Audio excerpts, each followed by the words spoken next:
For the circuit given below the Kirchhoff loop rule for loop, किस loop की बात की है, BCDEB, इस लूप के लिए अपन को किरचॉफ लूप रूल मतलब KVL लगाना है और देखना है इन चारों में से कौन सा इक्वेशन बन रहा है। ठीक है, तो चलिए मैं किसी भी एक जगह से स्टार्ट कर देता हूँ। मैं A से क्लॉकवाइज में स्टार्ट कर रहा हूँ, इस B पॉइंट से।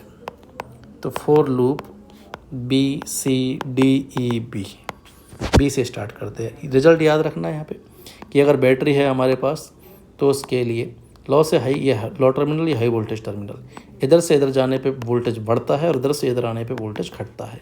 लेकिन रेजिस्टेंस के लिए करंट की डायरेक्शन देखनी पड़ती है। करंट की डायरेक्शन में जाओगे तो वोल्टेज ड्रॉप होगा और करंट के अपोजिट में आओगे तो वोल्टेज इंक्रीज होगा। ठीक है, इस चीज़ को काम में लेते हुए ज़रा इस सवाल को सॉल्व करते हैं अपन। तो मैं B पॉइंट से वोल्टेज लिखना स्टार्ट करता हूँ क्लॉकवाइज में चलते हुए। B का वोल्टेज मान लेते हैं VB है। अब R2 में अगर मैं जाऊँगा तो I2 करंट की डायरेक्शन में जा रहा हूँ। करंट की डायरेक्शन में जाने पर वोल्टेज ड्रॉप होगा और I2 के हिसाब से ड्रॉप होगा तो -I2 × R2। ठीक है, अब बैटरी आ गई, करंट देखने की ज़रूरत नहीं है। हाई से लो की तरफ जा रहा हूँ तो रिड्यूस हो रहा है E2, यहाँ पहुँच गए। अगेन बैटरी आ गई तो अपन लो से हाई की तरफ जा रहे हैं तो अगेन इंक्रीज होगा E3। अब यहाँ I3 करंट है तो R1 में जब अपन इधर से इधर जाएंगे तो करंट के अपोजिट में जा रहे हैं तो वोल्टेज बढ़ेगा और I3 के हिसाब से बढ़ेगा। तो क्या लिखेंगे, I2 नहीं I3 × R1, और ये सब चेंज होके अगेन B पर पहुंच गए तो सब कुछ किसके बराबर हो गया, V@B के बराबर। तो यहाँ से VB से VB कैंसिल, इधर 0 हो जाएगा। तो इक्वेशन आ गई -I2R2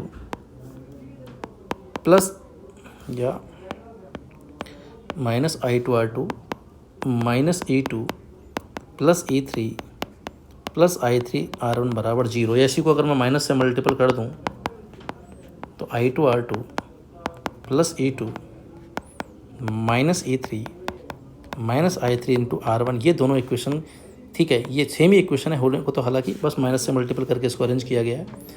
ये हमारे पास इक्वेशन आ गया। अब देखते हैं इसमें से कौन सी फॉर्मेट जो है वो हमको ऑप्शन में दे रखी है। तो पहले में -I2R2 है भाई, ये वाले फॉर्मेट के लिए बात कर रहा है, ये मैच कर रहा है। E2 माइनस होना चाहिए था बट यहाँ प्लस का दे दिया, ये गलत है।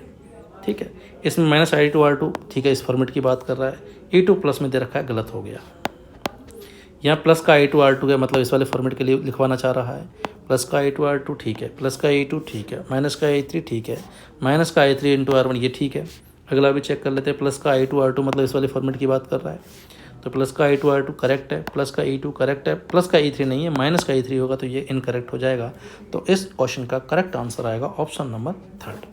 उम्मीद है सबको समझ में आ गया होगा।